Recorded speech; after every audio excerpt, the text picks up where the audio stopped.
Eh ben bonjour, bienvenue sur la chaîne Pampan. Aujourd'hui, on va faire une petite exclusivité internationale. Plutôt national. National, ouais, ça c'est possible.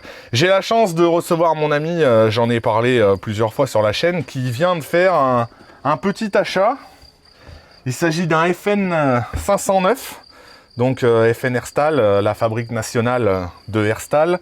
Alors malheureusement, tu nous expliqueras, tu nous diras, il vient pas de là-bas. Voilà, celui-ci n'a pas été fabriqué à Herstal, il a été fabriqué à Columbia aux États-Unis. Pour ceux qui connaissent pas la FN Herstal, je vous conseille un petit reportage sur YouTube qui s'appelle Papa fabrique des armes. C'est un mec, père de famille, hein, forcément, monsieur tout le monde, quoi, qui travaille à la fabrique nationale d'Herstal, qui fabrique des armes. Ah, oui. Lui, il est dans le rayon 12-7, tu vois. Et franchement, le reportage, il est juste génial. J'ai adoré. Donc, donc tu nous as acheté un beau petit FN 509. Donc, il tire, hein, évidemment. On a amené un petit peu tout ce qu'on avait. On est là aussi pour s'amuser, évidemment. Mais on en profite pour faire cette petite vidéo donc sur le FN 509. Donc, ce qui est un peu aberrant, c'est que FN Herstal, donc c'est une marque, c'est le FAMAS de chez nous, quoi. Enfin, c'est leur arme nationale, un peu. Pour ceux qui connaissent... Vas-y. Ils existent même depuis très très longtemps, puisque le GP35 était la première arme à grosse capacité. Et puis dans les armes bien connues, il y a le SCAR, il y a le 90, enfin le FN 90. Ils ont fait des armes, c'est des armes plutôt modernes. Après, on aime ou on n'aime pas. Mais toutes les mitrailleuses de l'armée. Ouais, c'est...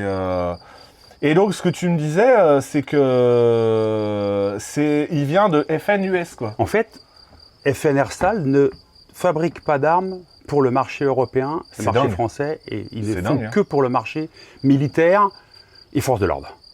Toutes les armes qu'on peut avoir de chez FN en France, et il n'y en a pas beaucoup, elles viennent toutes de Columbia, qui eux acceptent de distribuer quelques armes en France, et principalement ceux qui travaillent, d'après ce que j'ai entendu, principalement ceux qui travaillent avec Browning, qui peuvent avoir au compte-gouttes quelques armes. Celle-ci, je l'ai eu dans une armerie de Paris.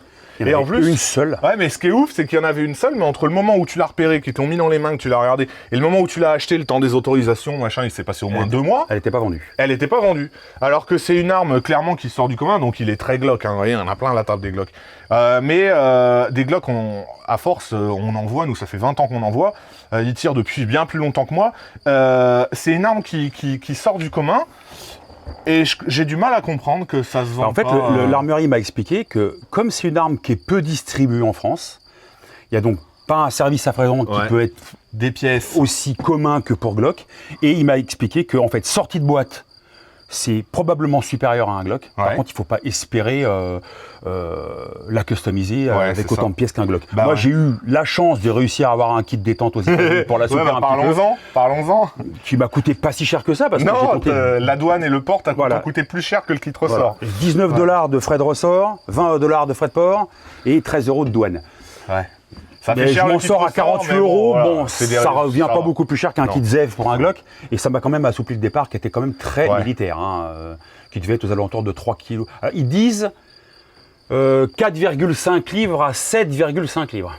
Ouais, il y a une fourchette. Voilà. Et moi, le mien, il devait faire largement 3,5 kg facile. J'ai pas de peson, donc de toute façon... Non, mais là, ils disent avec le kit détente que j'ai gagné 40%. Et j'ai pas trop de mal à le croire parce que vraiment... c'est pas la même détente que Glock, comme tu as pu le remarquer, c'est très direct. Ouais, c'est moins filant. Bon, Glock, c'est des détentes qui sont sales, on le sait. Je la trouve plus facile à maîtriser que Glock, la détente. J'ai pas tiré beaucoup avec, pour l'instant, j'ai juste vidé un chargeur pour essayer. On va tester ça après. Je vais vous montrer vite fait ce que vous achetez quand vous l'achetez. Mais bon, vous savez que les unboxings, c'est pas mon délire. Un carton marqué FN avec une petite pochette, un cadenas, de la documentation. J'imagine qu'il y a le banc d'épreuve quelque part. Bref. Deux chargeurs. 2 chargeurs, évidemment. La petite pochette, elle est jolie. C'est vrai que ça permet de transporter son arme assez facilement. Mais dès qu'on met un verrou de ponté, c'est plus... Et un backstrap. Ouais. Supplémentaire. Plus gros, plus petit, t'as mis le petit toi? Moi non, j'ai pris le gros moi. T'as pris le gros pour ceux vraiment qui ont des petites mains, parce que moi quand même qui ai des grosses mains, là je suis très bien. Je trouve qu'on le chausse super bien, ça me rappelle mon HK un petit peu. Et un petit backstrap, et je trouve la prise en main, grâce à l'angle de poignet, est mieux, je trouve mieux que Glock. C'est moins droit, c'est moins... Non, c'est moins cassé justement. Non, c'est pas de ça que je parle. C'est le cul. Voilà, c'est pas pareil. Et un angle. Et je trouve qu'on le chausse bien. Ça me rappelle presque mon HK, sauf que le HK, il y avait les plaquettes aussi sur le côté que tu pouvais, avec différents bosselages. Et c'est vrai que j'ai passé un petit peu de temps, j'ai essayé un petit peu toutes les combinaisons. Il y en a 3 sur les côtés différentes, 3 derrière, sachant qu'on peut mettre une moyenne à droite et puis une grosse à gauche. Enfin bref. Et quand j'ai fini par trouver, il était moulé à ma main, quoi. Mais tu vois, celui-là, là, ce que m'expliquait l'armurier quand il me l'a vendu, pourquoi je disais meilleur qu'un Glock sorti de boîte. Il est ambidextre. Complètement. D'origine. Comme la arrêteur de culasse et le bouton de chargeur. Le système de percuteur, c'est un percuteur lancé. Ils ont un canon qui est légèrement... Comment je peux appeler ça? Surépaisseur pour éviter que le canon vibre quand il est refermé. Ouais. Après, la cinématique, ça reste un percuteur lancé. Hein.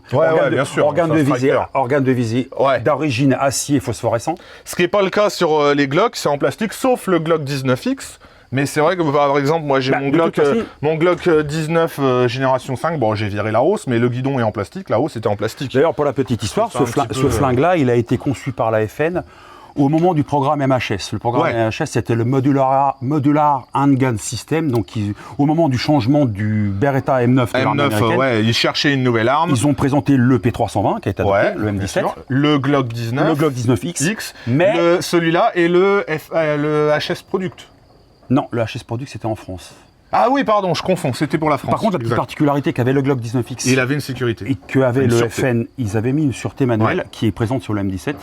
Des deux côtés, d'ailleurs. Bah ouais, forcément. Et le 19X, ils l'ont enlevé pour le civil. Voilà, et ils l'ont enlevé pour le civil. Et moi, je l'ai pris en version, de toute façon, j'ai pas tellement le choix, parce qu'en France, pour savoir la petite histoire, qu'on trouve que 2 modèles en France. Hein. Soit la version standard en tan et en noir, très au compte-gouttes, et la version tactical. Mais la version tactical, on presque le double de prix. Hein. C'est-à-dire la version tactical a un pas de vis. MOS.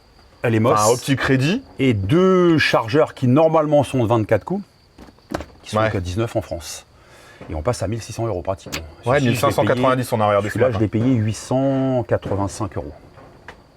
Donc, c'est une super arme. Il y a des stries de préhension à l'avant. Donc, pour comparer, c'est comme le Glock FS avec front serration. Mais c'est plus agressif. Hein. La dentelure est plus large. C'est plus large déjà. Et beaucoup plus de grip dans le mouvement. Elle est plus facile à manipuler. Bon, après, c'est la même cinématique qu'un Glock 19. Ouais, clairement, c'est un striker, percuteur lancé. Vous avez... chargeur de 17 coups, l'équivalent d'un 19X. Culasse courte, chargeur pleine capacité. Voilà. Comme un 19X ou qu'un Glock 45 aussi. Et il existe aussi en compact. Oui, mais en France, j'ai un peu contacté TR Équipement pour en avoir un. C'est peut-être faisable, mais quand on voit toutes les versions qui existent aux États-Unis, il existe les compacts, il existe les compacts MOS, celui-ci il existe en MOS, le tactique, enfin ils en ont une multitude de modèles. Et aussi le Edge, qui est une version plutôt réservée... J'ai pas aimé moi, mais un peu plus rallongé, genre Glock 34 pour la compétition avec des tentes... TSV, voilà. Des tentes améliorées, droites, 1800 € aussi. Bah ouais. Pratiquement. T'as rajouté une petite TLR7 Streamlight, normal, hein. Il est comme moi, enfin c'est plutôt moi qui suis comme lui, hein. Il tirait avant moi. Donc on aime bien les lampes sur toutes nos armes. Ça sert à rien en stand de tir. J'en ai sur toutes, c'est pour ça que je trouve que ça fait joli. Ça sert à rien en stand de tir, mais bon, nous on aime bien le tactical à la con. J'ai réussi à trouver un chargeur supplémentaire. Alors, je sais pas si on peut citer. Non, tu cites pas les armeries, je crois. Mais si. L'armerie Lavaux en avait. Ouais. De la chance. Il y en a pas beaucoup non plus. J'ai essayé de chercher le 24 coups introuvable. En France, en tout cas, introuvable. Normal. Donc, Lavaux en avait. Mais c'est vraiment des armes. Si vous tapez FN 509 sur Google, vous allez avoir 3-4 armeries qui en ont. Des fois, ils sont carrément déjà en rupture de stock. Sur Naturabuy, des fois, on trouve ce qu'on veut. Ouais, mais c'est quand même vachement au compte-gouttes. Si vous tapez Glock ou n'importe quoi. Vous allez en avoir un chier. FN, il y a la version en 22 long rifle. Et ben justement, j'allais en parler parce que donc c'est lui qui m'a fait... de toute façon, si je suis pauvre, au jour d'aujourd'hui, c'est à cause de lui. Hein. À chaque fois que je le vois, ça me coûte 1000 balles. Il avait acheté un Glock 44, il habite loin de chez moi, parce que moi j'ai déménagé. Il a fait que m'en parler, mais... C'est un homme, quand il parle, moi je l'écoute. Quand il dit quelque chose, il se trompe pas. Et j'ai acheté le Glock 44, moi perso, je regrette pas. Et il m'a dit, c'était juste avant d'acheter son 509, il y a le FN 502 aussi. Et putain, il est beau. Je mettrai une incrustation, c'est le même en 22 long rifle. Voilà. Il se ressemble comme deux gouttes d'eau. Alors, pas les matériaux. Non, et il faut savoir une chose, c'est que c'est pas un striker. Ouais. Il est à chien externe et simple action. Ouais. Mais la prise en main, la crosse et les étuis sont compatibles. Ouais. Mais la petite histoire, il n'est pas fabriqué par FN, il est fabriqué par Emarex. Moi, ça m'a un peu refroidi. Probablement que dans la longévité, je le donnerais moins résistant qu'un Glock 44. Mais c'est un beau flingue super précis. Et il est Moss d'origine. Ouais, alors justement, je voulais en venir parce que il m'a fait remarquer que j'avais dit une connerie dans ma vidéo, la dernière vidéo où j'emmène mon pote Toon tirer. J'ai dit que le Glock 44 avait une culasse en aluminium et je me suis trompé, en fait j'ai confondu justement avec le FN 502. Il faut savoir que le Glock 44 en 22 long rifle a une culasse en plastique, donc interdit formel de mettre un point rouge à mon grand désespoir, parce que ceux qui ont essayé, ils ont écarté la queue d'aronde de la hausse, ça a tout pété quoi. Donc polymère et base acier. Ouais, c'est ça. Ça j'en avais parlé. Et donc, interdit de point rouge, alors que le FN 502, il est au petit crédit. Donc là, vous pouvez mettre... Et ils ont fait un truc assez sympa sur la FN 502, c'est qu'ils ont mis une plaque. Quand on ne met pas le petit crédit, ils ont mis une plaque qui est en acier, qui donc avoir un poids légèrement supérieur, peut-être même un point rouge, ce qui fait que vous n'allez pas avoir de problème de transfert de masse au moment du tir. Parce que si l'arme est trop lourde, ben, ça ne cyclera pas. Et il est même moins capricieux en termes d'ammunition qu'un Glock 44. Il accepte plus les standards d'ailleurs, d'après ce que j'ai. Enfin, je n'ai pas essayé, hein. Mais j'hésite à me l'acheter aussi quand même celui-là. Ouais, j'avoue. Il est mon 2,22. Non, mais moi je suis vraiment parti sur le Glock 44 pour la simple et bonne raison, c'est qu'on peut trouver des pièces à roi, c'est Glock, des accessoires, des machins. Et surtout, il rentre dans la Glock Ronnie, dans la Cross Ronnie, alors qu'on ne fait pas de micro Ronnie pour FN 502. En tout cas, pas en France. Pas pour l'instant. Peut-être là-bas, mais aux États-Unis, ils ont un panel de pièces détachées. Ils ont plus de choses que nous. Hein, de canons, J'ai regardé les accessoires, mais déjà, pour avoir le kit de détente là-bas, il a fallu que les vendeurs de l'armerie demandent à leurs responsables de pouvoir m'envoyer les ressorts. Donc j'ai attendu quelques jours, puis après ils m'ont transféré les frais de port et après ils ont tout accepté parce qu'il n'y a pas de problème de législation en termes des ressorts. Mais je pense pas que je pourrais avoir un canon ou un chargeur. Ça me paraît compromis pour le moment. Donc c'est impossible, donc ça serait pas possible. Ouais, si, il faut faire une demande aux douanes, machin. Moi je le fais pour les munitions, enfin pour les ogives, mais ça te coûte une fortune en frais de dossier, en douane, c'est la marque Apex qui fait pas mal d'accessoires pour le FN, détente. Mais bon, la détente, je ne m'amuserais pas à la changer parce qu'il faut démonter une goupille là-dessus. C'est un peu. Apparemment, il faut un outil spécial, etc. C'est au risque de casser la carcasse. Ouais, c'est un jeu dangereux. Donc, j'ai regardé les vidéos, mais il y a un outil qui permet de centrer le chasse-goupille, tout simplement, qui est vendu par Apex. Mais bon, le kit, la détente, plus l'accessoire, plus. Ça commence à faire un peu cher. On arrive après de l'ordre d'une détente Zev ou Tamney ou Timney. Ils annoncent $184 ou plus que $200 avec le kit, mais j'imagine avec la douane, les frais de port, la douane. Tu peux doubler. C'est comme avec le kit d'or. Je suis parti de $19 et je suis arrivé à $48. Ouais, normalement c'est 21 € de frais de dossier. Non, et 48 20%. €, pardon. Autant pour moi. 48. C'est 21 € de frais de dossier, la douane, plus 20% du port compris. Enfin bref, c'est. Et aux États-Unis, c'est systématique la douane. Maintenant, depuis le Covid, Depuis le Covid, il y a beaucoup de gens qui commandent. J'ai réussi déjà à le trouver, ce qui te ressort, c'est déjà pas mal, parce que c'était. Je ne veux pas m'amuser à le remonter parce que c'est quand même un peu compliqué à faire, mais je pense que tu trouverais la différence notable. Certainement. Il est raidos, c'est quand même. C'est une arme militaire. Alors maintenant que j'ai tiré quand même un petit peu avec, il commence à s'assouplir. T'as tiré quelques centaines de cartouches déjà. Je dois être déjà au moins 600 ou 700 cartouches. Quand tu l'as reçu, tu tirais qu'avec celui-là. Je tire presque. J'en suis arrivé à un point où presque j'utilise beaucoup moins mon Glock. Et pourtant, toi, t'es très. Mais franchement, la prise en main de ce flingue, C'est vrai qu'on le chausse super bien, c'est un beau jeu. Les organes de visée sont ultra hauts et c'est appréciable. En fait, je ne sais pas si tu as remarqué que par rapport à un Glock, le guidon est entre l'écart de la hausse et le guidon, tu as un petit peu plus d'espace. Sur lequel tu as plus d'espace? Sur celui-ci, le guidon est plus fin dans le trou que sur un Glock, ce qui fait qu'il faut faire attention parce que tu peux vite te retrouver. Alors c'est plus pour une acquisition rapide. Des organes de visée de combat. C'est une arme militaire, c'est pas évidemment. C'est pas une arme. À l'origine, c'est pas fait pour aller sur une cible en carton. Elle est très précise. Oui. Mais c'est pas fait une arme pour faire du point à 25 mètres. Moi, j'ai des gens qui l'ont essayé. ils m'ont un peu dégoûté parce que... Ouais, ça fait mal à l'ego. Ils m'ont scotché, ils m'ont mis ça dans l'ongle d'un petit doigt à 15 mètres, alors que le mec, il n'avait jamais touché l'arme, quoi. Ouais, ça fait mal. Je ne suis pas encore là. Ça fait mal, hein. J'en suis pas encore là.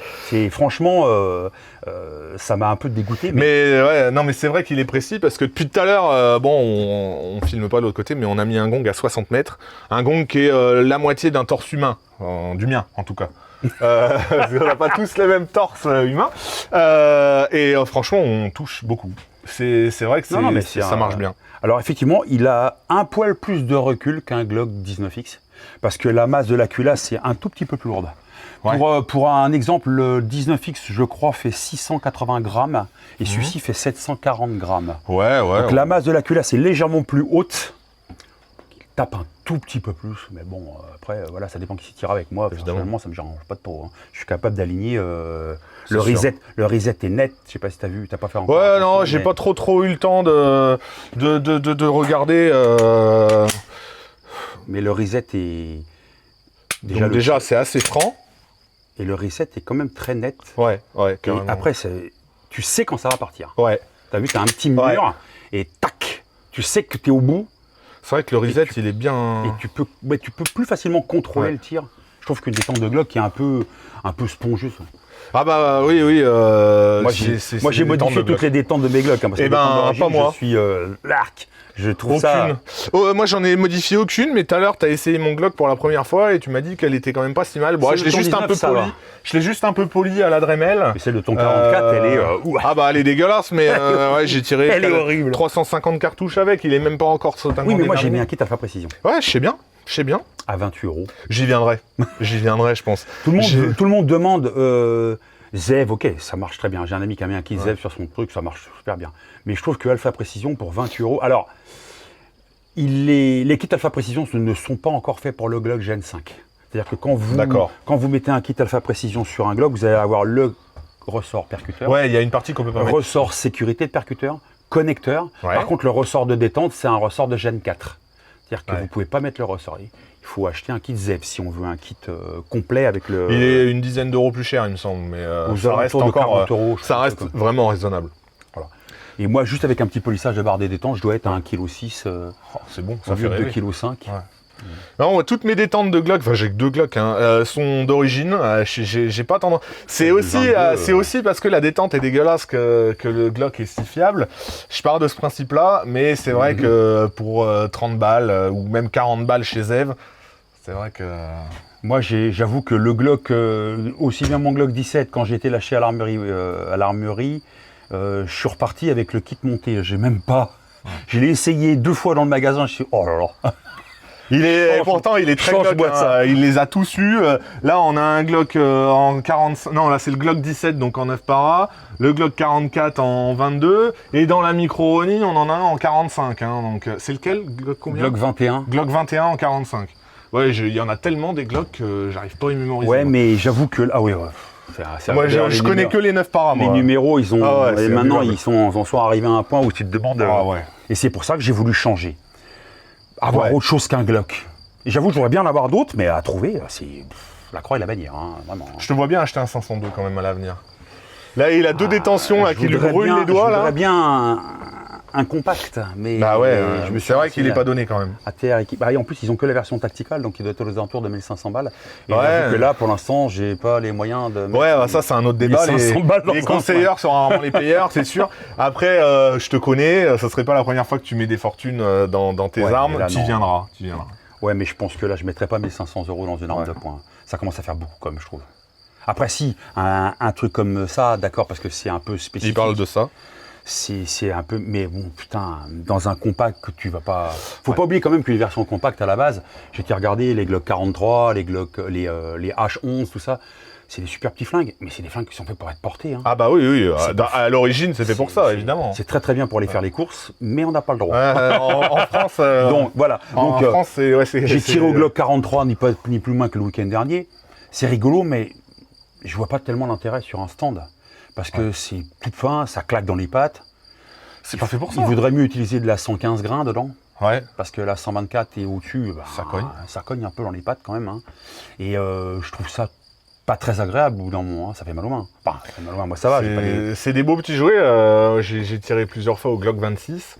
Ouais, c'est rigolo, mais comme tu dis, c'est pas ce que j'achèterais. C'est pas fait pour ça. C'est fait pour être porté. Puis t'as un canon qui est plus petit que ta quéquette. J'ai réussi à toucher un gong à 50 mètres. Ouais, mais c'est sûr. Mais c'est pas fait pour. Bah non. C'est fait pour tirer à 10 mètres pour se défendre. Donc, bah voilà. Autant prendre des armes qui sont un peu plus. Ah oui, hein, pour la compétition, tu vas taper dans le Glock 34, pas dans le Glock 26. Hein. Ouais, certainement que ce sera beaucoup plus précis. On l'essaye ou pas? Bah écoute, vas-y, fais-toi plaisir. Allez. Eh ben écoute, vas-y. Allez, on est parti. Tiens, allez. Oreilles, yeux. Ah oui. Toi, les yeux, ils sont protégés. Avec le mais casque, ça va être mieux, oui, quand même, je pense. J'allais même pas le mettre, dis donc. Bon, pour l'intégrité physique de mon appareil photo qui coûte une couille, je vais pas tirer dans les gongs parce qu'on a pris pas mal de ricochets.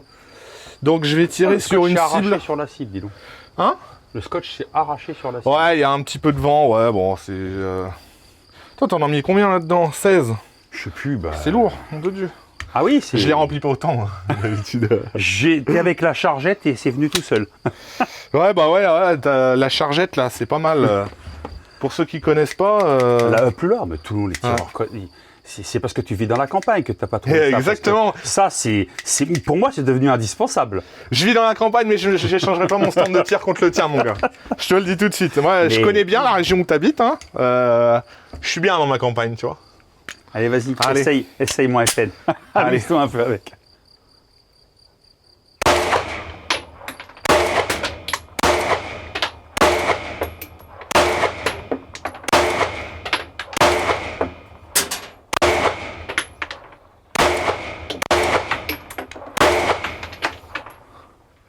Là, on est en cartouche rechargée, oui. Ouais, c'est mes cartouches, là. Ouais, claque quand même. Et là, je tire vite, et t'as vu, c'est quand même... Oui, bah... C'est quand même groupé, de toute façon, bon, sauf quand la cible enlève, là, c'est pas groupé. Oh là, je l'ai défoncé, la cible. Ah, là, oui. Tu l'as séparé. Alors là, ça c'est un petit défaut que j'ai relevé sur... Enfin, défaut que j'ai relevé sur cette arme, c'est que comme l'arrêtoir de culasse, il est à l'arrière, à la dernière munition, on a tendance à avoir, quand l'arme lève, à avoir le pouce qui effleure l'arrêtoir de culasse, et ce qui fait qu'elle s'accroche pas. Ouais. Après, c'est pas non plus ce qu'il y a de plus.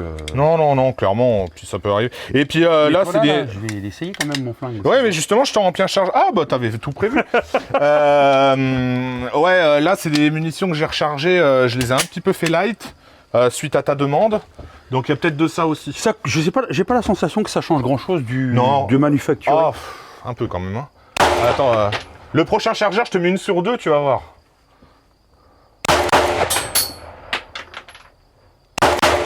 Ah, oui, il est très tir tactique. Oh la cible. Oh putain, elle s'est envolée. Défoncée. Elle tire dans le gong du fond. Tu vois? Ah ouais, ça a recommencé. Ouais, mais ça me le fait souvent. Ouais. Allez, j'ai essayé de gonger à 60 mètres. Juste pour le fun. Là, c'est un petit peu plus dur, là. Ouais, mais tout à l'heure, ça a marché. Je sais pas si les manufacturés sont beaucoup plus forts, tu vois. Il faudrait mettre une sur deux pour essayer.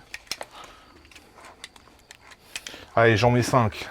Bon, moi, je ferme un œil, hein. Tu sais bien, avec le point rouge, j'ai les deux yeux ouverts, mais en mécanique, moi, j'ai un peu du mal. Parce que tout le temps avec les deux yeux ouverts, mais bon. Un tout petit peu trop haut et un petit peu trop bas.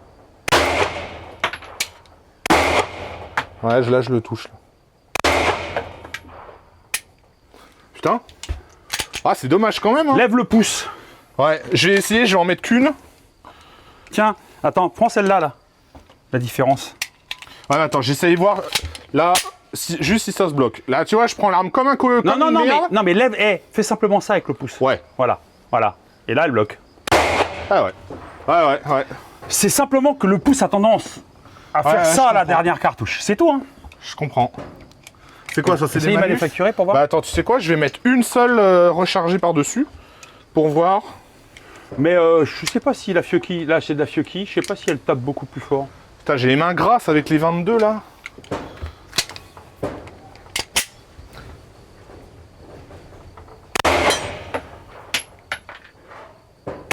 Oh si. Ah bon? Ah putain si. Regarde. Attends, je te la remets. Si. Quand même. Hein. Tiens. La première est une rechargée et après c'est des manufs.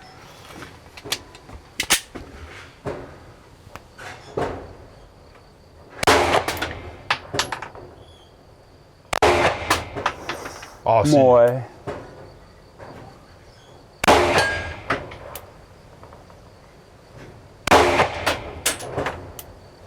Je rappelle qu'on a 60 mètres quand même. Hein. Ouais, c'est pas évident quand même. Non, ouais, ça fait loin. Hein. Ça fait un peu loin, ouais.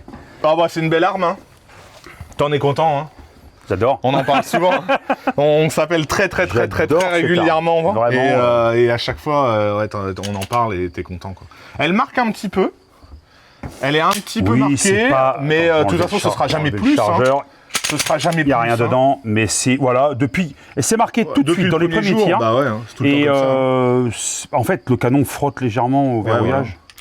J'ai eu un Taurus pas longtemps. C'est une arme qui verrouille très fort. Hein, regarde. J'ai eu un Taurus, tu te rappelles, je l'ai pas gardé longtemps, j'ai tiré 2 fois avec, ça m'a saoulé, il tirait dans les coins, je l'ai rendu. Et pareil, il a marqué à la première séance, il était marqué. Est-ce que c'est pas toi qui tirais dans les coins? Ah non, bah non, parce que c'est récent, c'était il y a environ 6 ans, donc j'avais quand même une petite expérience du tir, et je me suis pris la tête avec l'armurier, bref, c'était de la merde. Taurus, plus jamais. Mais j'avoue que celui-là, je vous dis encore une fois, il y a un copain avec qui je tire à côté de chez moi qui a tiré dans un ongle. Il n'avait jamais touché l'arme. La première cartouche, il l'a mis à ras, et la deuxième, il l'a mis dans le trou, quoi. Ça fait mal. Okay, rends-moi mon truc. Ça fait mal à l'ego. Moi, j'avais tendance à tirer un petit peu en bas à gauche, et je dis putain, elle est mal réglée.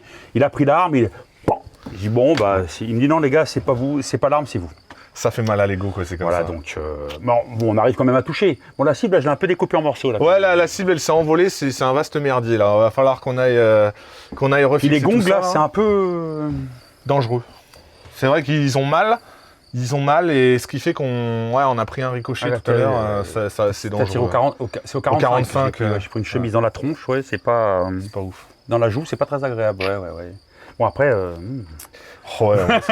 ça m'impressionne le 45. Bon bah écoute, en tout cas merci de m'avoir fait essayer ça. Et puis bah ceux qui hésiteraient ou qui se poseraient des questions à savoir ce que vaut ce genre d'arme qui peut distribuer en France, moi je vous dis, voulez-vous démarquer un peu, ouais, voilà, c'est le genre d'arme, alors on fait pas ça. Alors il a foncé en noir, hein. Ouais. Mais le genre d'arme, quand tu rentres dans un stand de tir, ça change, fais voir, c'est quoi, fais-moi essayer. Il y en a plein qui vont, c'est quoi ce truc, il y en a pas. Quand t'as un Glock et que tu rentres dans un stand, personne te regarde, tout le monde s'en fout. Hein. C'est un peu l'hésitation que j'ai eue en fait, je l'avais vu en photo. J'ai été la voir à l'armurerie, je lui ai demandé de me la présenter, je serais bien reparti avec d'ailleurs. Hein. Le jour où je l'ai pris dans les mains, j'avais pas encore mes auteurs donc je pouvais pas.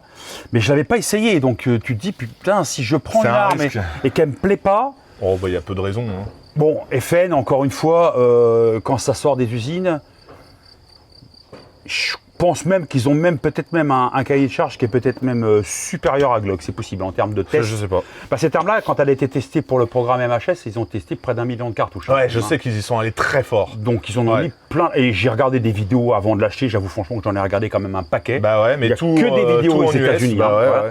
Et les mecs, ils leur en mettent plein la tronche. Hein. Tu m'étonnes. Le mec, il lui met 3000 cartouches dans l'après-midi, il fourraille grave. Ça fait rêver. Je dis bon. Je pense que je peux y aller les yeux fermés et je regrette pas. Je vais avoir mis 600 ou 700 cartouches dans la tête et il bronche pas. Franchement, c'est un super flingue pour moi, quoi. Eh ben tant mieux. Bon, maintenant on va s'amuser. Hein. Bah oui, je crois bien. Ouais. Hein. Bon, merci les gars. Je vous dis à très bientôt. Et puis, à très bientôt. Allez, salut. Au revoir.